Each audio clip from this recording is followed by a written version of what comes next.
Welcome back, everybody. Let's dive on deep into Charlotte, shall we? Okay. So I'm gonna release this tonight. So we are still Wednesday, February 19th. Charlotte is now summonable. This is the new hero in King Arthur Legends Rise. I've heard some people say she sucks, but man, that is a freaking fantastic character model. Let's just all like ogle together. Like those tights are like, and with the little like ballerina little, what is that? I can't remember. I don't know what that's. That it's like a tutu type thing. You know, nice little physics going on there. I like her. So I got mine up to C1. I've played around with her a little bit. I got some development into her. I think I can talk about her. So we're going to do a deep dive because a lot of people are wondering, does she suck? Can I skip her? Should I pull her? TLDR, get a copy, right? Get a copy so you have her because you do kind of need her for some content in game. So let's talk about her. Where are we going to start? Where do we want to start? Let's start with her passives, right? Why? Because passives are going to be the same for every relic, right? So they're kind of like the benchmark of a hero. So let's just talk about these passives. I do have some development into them, so just keep in mind when I'm talking about them. If you have her at C1 with 0 development or C0, you're going to be missing out on a little bit of this, but I know the C1 affects her P3, so I can address it when we talk about her P3. But her first passive, Empress's Aid. At the start of battle, 100% chance to grant each steed favor, meaning Lancelot, Merlin, Vivian, Merlin. Effect resistance to. Effect resistance to is nice. That means that you can't be affected by debuffs, right? So that's good. Effect resistance to, that's 40%. Cool. Start a battle. Good for PvP. Are you going to run a Hounds team or a Steed team in PvP? Not right now. No, not right now. Although Lance's lead does work in PvP, in all PvP, right? So let's talk about her lead. I got ahead of myself. So she is specifically built for the new dungeon, right? We'll show her in the new dungeon. So you see, and in the Steed's favor. So this is not a universal leadership. It is a niche leadership. She gives all allies 20% attack. That's nice, but she does only grant Steed's favor allies max HP of 5%. Not that much. Not that much. And again, this leadership is only active in the new dungeon, the Harpy dungeon, and the Steed's favor dungeon. All right, so there you go. Will you use that lead? I don't know. You're probably going to run Lancelot lead. Unless you're in the new dungeon, then maybe it would behoove you to run her lead. All right, P1, let's get back to it. So that effect resistance to just the Steed's favor. So it's limiting her to a faction. And 100% chance to gain herself hit accuracy 3 for 1 turn, 2 turns if you got this passive maxed. Hit accuracy is good. That's 80%. The fact that it's only 2 turns, I don't like that. I think it should have been for the rest of the battle. Then you wouldn't have had to focus on hit accuracy for her, whereas now you kind of do, because 2 turns, not enough, especially not in that new dungeon. It's not enough. So the P1, it's meh. It's very meh. Doesn't change anything really outside of many places. P2, Primordial Wrath. How wrathful is this? When hit while at 40% or less, you're going to gain 100% individual chance to grant each, again, Steed's favor ally effect accuracy. Okay, effect accuracy 2, that's 40%. This can re-trigger, but it's on a long cooldown. 5 turns. We can maybe bring that down in the Chivalries. We'll see in a little bit.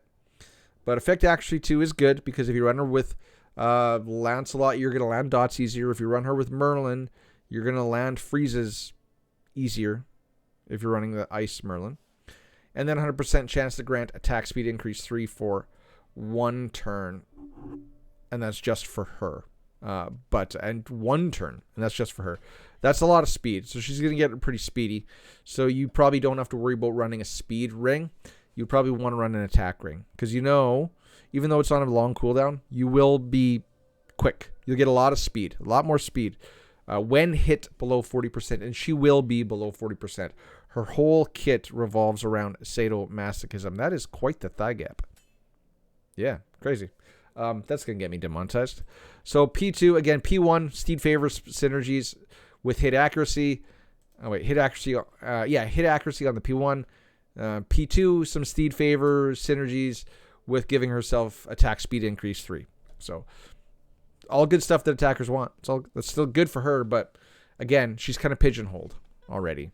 And then her P3, this is the big one. This is the one you want maxed, and I got mine maxed right away, which is kind of nice. Upon dying, 100% chance to trigger revival, 1% of max HP. So she's going to have no HP, but she's going to have 70% of her max HP shield. That can go up to 100. That can go up to 100% shield with her chivalries. I know that. I remember that when I looked ahead. For 4 turns. Now, her C1, her first chivalry, I do believe drops this cooldown. I think. So, she can use this 3 times. So she can die 3 times. But there's a cooldown of 4. Which means she has to survive or get healed back up for 4 turns. And then she can die again. So she's going to get 1% HP. She needs to be healed back up. And then she's going to have that big old shield. And then she's going to gain this leaking divinity for the rest of the battle. This is what makes her kick butt. So for the rest of the battle, 40% attack. So there's a lot of caveats. She's niche to a Steed's favor. And then her passive, she has to die to really get the main benefit from her passive, which is fine. That shield helps. It's like, because any other attacker, they drop to 0, they die. At least for her, she dies, she gains a shield, and she kicks ass. The problem is, a lot of times you want to kill things quickly. So this kind of even makes her kit a little more niche, because you want to really her to for like longer battles. Right, longer battles where specifically the new dungeon, right? All of this is kind of built to the new dungeon. PvP maybe down the road, maybe, but that's her passives. So now let's look at her relics. So she comes in wind, right? So I do believe frost or fire is the best one. Specifically, why? Because if she's built for the new dungeon is a wind storm boss, meaning fire beats storm, right? That's the little triarchy. Fire beats storm. So if she's in fire, you're gonna be able to more easily beat that dungeon. So wind is just base. That means you gain no benefit attacking them, they gain no benefit attacking you. It's just, it equals out. So storm, she comes in storm. Storm is sufficient. You see, I have some development in the storm one already. I'm going to be putting all my win books into her in the interim until she's done, even though I just got Anya Storm. But let's look, shall we? So Storm, she comes in, but I do believe Fire is best in the slot. So this is the big one. We'll start at the S3, skill 3. So attack all enemies 2 times. Total damage can go up to, let's add 60 to that, can go up to 250% of attack. 100% chance to gain Pierce 2 for 1 turn. No cooldown. So she doesn't actually use Vigor. You see this up here, 50% of max HP. She's gonna hurt herself. This is why she dies so quickly, which triggers that passive 3. So you have to actually use life. But then keep in mind, you also have Vigor for the rest of your team. But Pierce increase 2, that's 40% Pierce. So she's an attacker built with this Pierce, and she's going to be spamming this one a lot, meaning you can get some pretty decent numbers at her. If you have Leaking Divinity, which is the buff you get for the rest of the battle when she dies, then you have a 90% chance for the last hit to inflict Incarnation's Approach, meaning 100% chance to inflict hit accuracy decrease 1 on self for 2 turns. Ooh. 100% chance on self. Oh, when hit. So this is a debuff she's applying to an enemy. And then when they are hit accuracy decrease 1, Defense decrease 1 for 1 turn. Now, the hit accuracy, I could take it or leave it. Defense decrease 2 or 1, which is 20% decreased defense. That I like. Any hero that has a decrease or a defense decrease debuff is immediately elevated in my books. Now, you also notice this is an AoE. Attack all enemies 2 times, which means there's a 90% independent chance for each enemy to get this defense down. Kind of like Morgan's Storm S2. So I like this. I like this. Cannot be resisted. I do really like this skill. It's nice. Especially if she hits real hard. 250s, that's not bad. That's not bad. And remember that if you run her lead, you get an attack bonus. And if you run her in the new set, you get even more attack bonus. So you can hit pretty hard. The S2, if you do not have the death buff, we're going to call it the death buff. It's only going to attack 1 enemy. You can do the math for an attack percentage. Deals additional damage if the target has a dot. So it's a single target. You really don't want to use the S2 until she has died. Then it becomes an AoE. If you have the death buff, it's an AoE. Little bit less damage, but deals additional damage 1 time if the target has a dot, which they will if you're running her with Lancelot for 30% attack, right? And you can see the AoE damage is increased by 20, by 20. AoE damage 20, AoE damage 20, AoE damage 20. So you're getting 60 more of this AoE damage. So she's going to hit hard. And she's going to hit harder if they got a dot. And then just her S1. This one costs 1 vigor. So this is a that's a vigor cost skill. Her S2 is 30%. So if she just spammed her S3, then it will not spam S3 again if she has less than 50% health. It will then it'll shuffle to the next skill that can be used, which will be the S2 if you have it, but this costs 30%. You see, you're going to be down 80% of your HP in 2 turns if it goes that way. You know, obviously, if she's healed back up, then she can keep spamming her S3, but she's going to get killed off fairly quickly. But this one costs 1 vigor. Unfortunately, all of my skill books have gone into this. I have this one maxed. If you do not have the death buff, attack 1 enemy and gain effect resistance, increase 1 for 1 turn. Okay, you can take less debuffs. If you have the death buff, this is another AoE, and you gain effect resistance 1 for 1 turn. So the S1 is meh. The S3 and the S2 they have some appeal. It's all about her. She doesn't do anything else, but this Pierce 2 is really, really nice. The Incarnation's approach with the defense down is really, really nice. So you kind of want to be spamming the S3. Now let's go look at the fire. Why is the fire better? Well, it's better in the dungeon because of the dungeon storm. So you're already going to get that extra attack, and they're going to do less damage to you. Attack all enemies. Total damage is what it is. You notice it's missing all those AoE attack modifiers that you get. Oh, no, that was the S2. So let's take a good look at this one. So this was 190, so it started at 160. Plus you get the 90. So this one starts at 160, and you get a little bit less damage. So it's 20, 20, 30, not 30, 30, 30. Little less damage. You still get that 100% chance to gain Pierce 2. Which is nice, which is very, very nice.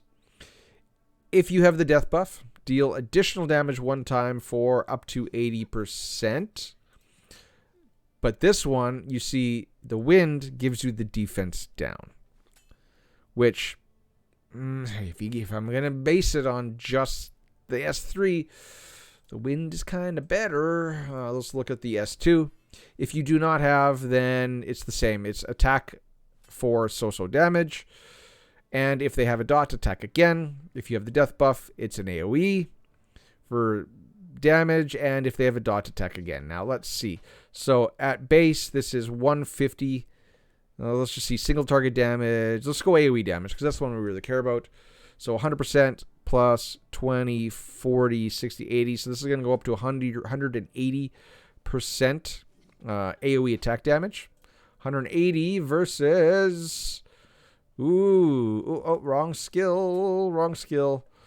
180 as well. So the damage is the same. The damage is the same. So the S2 isn't much. And I killed my mic, but I got it back. If I whack the bottom of my mic, it screws it. So is fire better? And then the S1, again, vigor cost. I didn't check to see if this is 30%, 50%. So the life cost is still the same. I think that the only reason why you'd want to run the fire one is for the dungeon, the current dungeon, the Heartbeat dungeon, the new dungeon. But is it necessary? No. No, it's not. So wind, probably sufficient. Let's look at the ice one briefly. A little bit different here. So attack all enemies 2 times. I do believe wind was also an AoE, attack all enemies 2 times. And I believe the fire, attack all enemies 2 times. So it's the same. So pierce on the wind, pierce on the fire, and pierce on the ice as well. If you have Leaking Divinity, 80% chance for the last one. So you're also getting the defense down and the hit accuracy decrease on the S3. So ice is okay. You do not want to run ice in the Heartbeat dungeon because you will die really, really, really fast. This is different. Okay. If you don't have the death buff, attack one enemy, dot damage, that's the same as the other 2. But you also gain effect resistance 2 for 1 turn. If you have the death buff, attack all enemies, it's an AoE, dot damage the same, 80% chance, so more effect resistance. You do not get that with these ones. You do not get the effect resistance with the wind or the fire. So, whereas this one is the same as the wind, you are getting a little bit more debuff resistance. So is ice the PvP one? I think so. Ice is probably the PvP. And then this it's both the same. So all 3 relics are actually pretty similar. The only difference is the fire lacks the defense decrease, which makes it weaker in that aspect versus ice and wind. The ice has the effect resistance on the S2, which maybe you want to save on some vigor, not die as much in PvP. Maybe you just want to run that. Although the S3 on the ice is still nice because it's the AoE with the defense down. So if I had to pick just my opinion, I'd say wind is absolutely sufficient. Work on wind if you get her. Don't buy the flame relic. I'm going to say it. Don't buy the flame relic. It does not warrant the cost. It is not transformational enough. You're losing all that defense decrease from the S3, and everything else is exactly the same as wind. All right. Okay, so that is her passives. That is her that is her relics. Let's go look at Chivalry's before we talk about her equipment, because that gives me a chance to work up the balls to make equipment recommendations. Okay. Skill 1, damage increase. So her C1 just gives more damage increase, but it's on her S1, which sucks. So her C1, very meh. Very meh. Her C2, attack plus 10. Good. She needs as much attack percentage as she can get. Her C3, skill enhancement reduces. So Primordial Wrath, which is her P2, reduces skill cooldown by 4, which is all of the cooldown. Or, it turns it down to a 1. Basically a 1-turn cooldown. And this is going to give you this attack speed increase. So C3 is very, very nice. It's basically makes her very, very fast. But remember, she has to be hit under 40%, which does include when she has the shield and her HP is 1%. So the C3 is nice. The Chivalry 3 is nice. That is at least a must-have, I think, because that's going to give her a whole bunch of speed. But it is situational. So I can't rank that Chivalry too high because of how it has to if then built into it. C4, Divine Awakening. I do believe that is her P3. Yes, it is her P3. An additional effect upon reviving, 100% chance to gain. So she's going to gain that death buff and Goddess's Rancor. So you will get Leaking Divinity when you die. So 100% chance to use skill 1 after an ally attacks. That's not too shabby. It's free attack. You know, her S1s, you know, you got that additional damage, right? So what is it? It's not much. It's not much. But it's still some damage. It's still some extra damage. Nothing game-breaking there. Nothing game-breaking there. It's kind of like Ceres, how her leadership allows her to assist.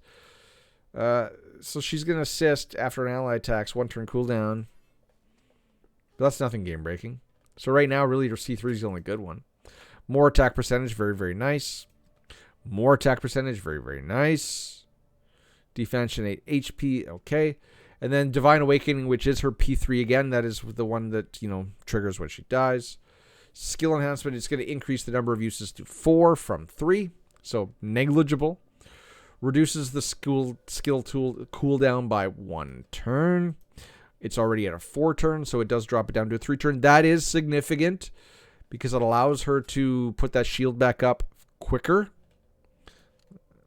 So that is significant. And then the base shield goes from 70% to 100%. So, but nothing crazy. Not transformational. So her chivalries really aren't bringing a whole lot to the table. Like, don't get me wrong. The attack is nice. That's very, very nice given her kit because she's built around attack. But really, I'd say this one is the big one. This one's the big one because it takes it to a 1 turn cooldown, which gives the speed, which makes her a lot faster. Now, do keep in mind when we talk about gearing, and I don't know if I saw it in here. It's probably here. Yep, right here. So when she dies, you know, she's going to get that attack buff, but now she cannot land critical strikes. Counts as a debuff, meaning it can be cleansed. It can be cleansed, meaning you can crit, but do keep in mind that is another further layer of if this then. So you have to set this up. You have to, if she dies, then she gets this. Now you have to do if she has to die, then you have to cleanse that debuff offer, which is going to be very, very hard to line up. So she does have a complex kit. There is a lot of if-thens that I don't like if-then characters. I think it's not good. It's not good unless the synergies in the team itself always just basically allow those dominoes to all fall into place, and then it just works. Which it may be. You know, there's a piece missing from this team.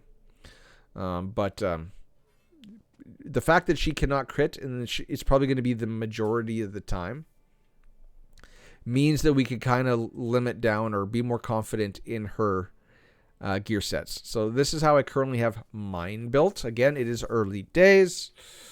This is probably going to change, but you're not going to want crit strike rate or crit damage because once she dies, that debuff lasts for the whole battle. It can be cleansed, yes, I know, but it's likely going to be up, and she's not going to crit. So this is one of those heroes, and I do like heroes that have that don't crit into their kits because it means you can just focus on attack, and it takes all the focus away from crit strike rate or crit rate and crit damage. So mine is currently geared like this. You see crit rate is low, 21%. Crit damage is really, really low. She's already up there at 4,700, even given her low chivalries. So that's decent. Nothing crazy, but decent. So how I would build her is, do you want HP? That is a good question. Do you want HP? The reason why I think no is because, yes, while she does have this increased HP pool, when she uses one of her abilities, her S3 or her S2, it takes 50% of her max HP regardless of how big that HP pool is. It will still be 50% and 30%. So what I think I would actually build her in, I don't think life really means much, given the fact that she steals life at a fixed percentage of the overall pool. What I think she would be a better 2-set on her is this new one, this safeguard. The safeguard set. So I think you want to run her in a attack set or an ascension set. Why? Because ascension is 50% attack, which we can look at it like this. Oh, there, I got some of those pieces. 50% attack versus, there we go, versus 30. So you're getting a lot more attack, and you're going to inflict 10% of your max HP. Again, we talked about life sets and HP. Now, that means she's going to kill herself faster, meaning you're going to have to heal her up. And you have to keep her alive. But we're going to see. So I think you're either going to run an attack 4-set or an ascension 4-set. Now, your offset is likely to be the safeguard. Why? Because life, I don't think, matters. So you're going to be looking at 2-piece sets. You're not going to want crit strike. You're not going to want crit damage. Or damage, so crit rate increase or damage increase. I think you're going to want to run this at the start of battle. 100% chance to gain a shield. 200% of attack. And remember, you really want a lot of attack on her. Right? So you want... That shield's going to be big. So... 200... Well, I shouldn't say it's big. Because we're at 4,000. Which means if it's 250, so that's going to be 47 plus 47... is 94, so 9,400 plus another 50%, so another 2,000. She's going to gain about, let's just say round number for me, she's going to have about, let's just say 12,000 extra HP, right? As a shield. Now, that shield is what an enemy hits first. She's going to be chunking away her life underneath that shield. You follow me? And that could be healed up. So that shield's going to last the start of battle. That's going to give her more time on the field to do damage. Now, you do want her to die, so that shield is going to have to be ripped off. But I think that's the way to go. I think you want to do these 2 sets, Ascension and Safeguard, or Attack and Safeguard.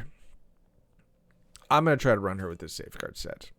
What does this one got? HP percentage, crit damage. This isn't really good, but let's pump it up. Pump it up. There we go. Really, you would want... well, let's talk about her stats now. So those are the sets. That's my set recommendations. What I would recommend for main stats is easy. Since she can't crit after she dies, unless that thing is cleansed, attack percentage on the neck, attack percentage on the earrings, attack percentage on the ring. Then you want attack speed on here, because remember, she gives herself all that hit accuracy from her own kit. So you don't really need to worry about hit accuracy on her as much. Of course, more hit accuracy is better, but she's given herself all that hit accuracy from her kit. You don't really need the orb. You're going to have more than sufficient hit accuracy from her kit. And then, obviously, an attack belt. So, attack percentage, attack percentage, attack percentage, hit accuracy, pierce on the banner. Pierce on the banner. I don't know why I'm pointing at the screen, but I'm doing a lot of hand motions today. And then attack on the belt. For substats, obviously, attack percentage is king. Then attack speed. And then, oh God, really, those are the two. Those are the two. Kind of simple to gear. Does she need more HP? Yeah, sure. Let's go for some HP. So let's go attack percentage, attack speed, HP percentage. Then, like, the other stuff doesn't really matter. Hit accuracy. But really, her kit revolves around her health bar and her attack value. Okay. All right, ladies and gentlemen, that is her in a nutshell. That is her chivalries, her equipment, her relics, her passives. Now, where do you use her? Well, if you're watching this video at the time of this recording, you're going to use her in this dungeon, but I'm assuming people are going to be looking this up in the future, so we're just going to ignore that, and we're going to go straight to the new dungeon, which is the Harpy's Sanctuary. I'm not saying that name. This is where you get the new gears, which she wants. Right? We just talked about that. Now, I, at the time of this recording, have not cleared Sanctuary 9 or 10 because I am missing some pieces. But she is really useful in this dungeon. I am going to take you on a ride. Follow me into another dimension where we see 2 screenshots of people that are currently farming stage 10 in this dungeon. You see this team over here. Charlotte, Vivian, Morgan, and Lancelot. There is a lot of synergy between the 3 units that are alive on this, and they are all Hound or Steed's favor allies. There is another piece coming to this team. Count on it. This is going to be probably the easy win. You see, you don't need her, though, to beat this dungeon. This team over here is doing stage 10 just fine. You see there is 6-star gear in here. Very, very nice. So that is at least farming stage 9, but I do believe these are both stage 10 clears. But this is the primary place where you are going to use her, is this dungeon.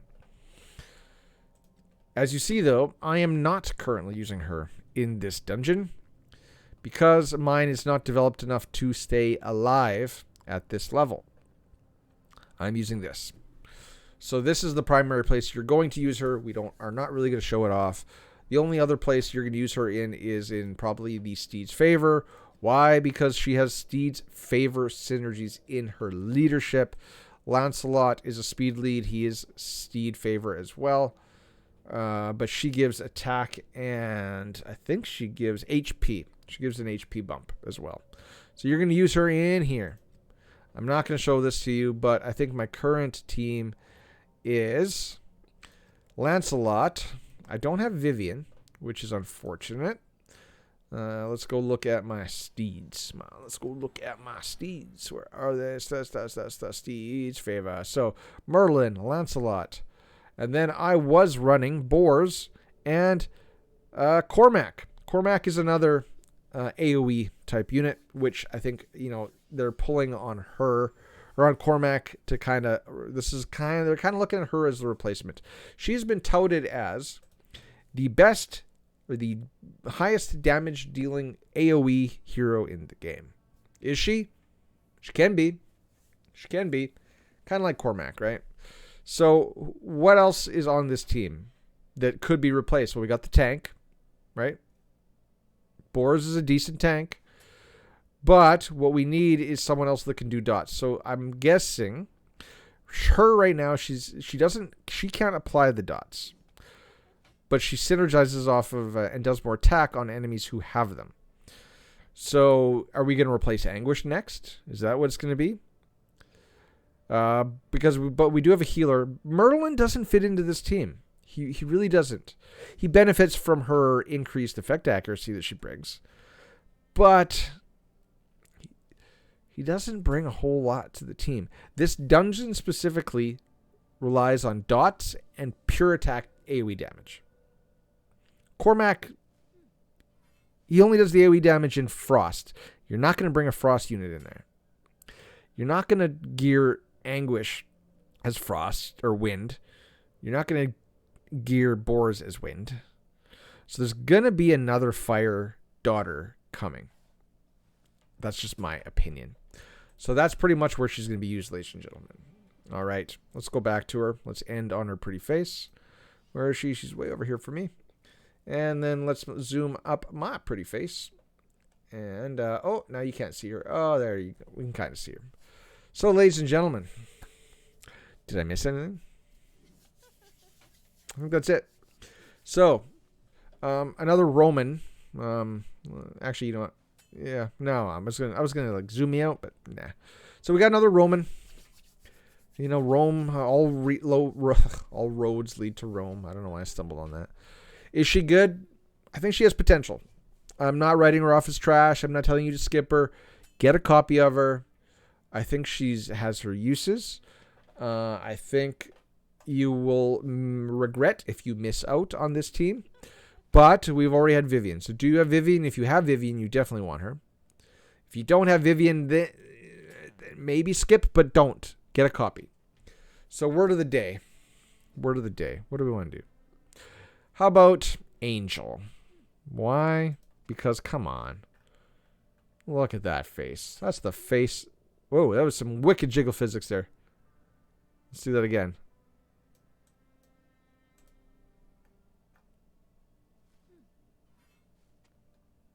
Good job, guys. Angel. She's got the face of an angel.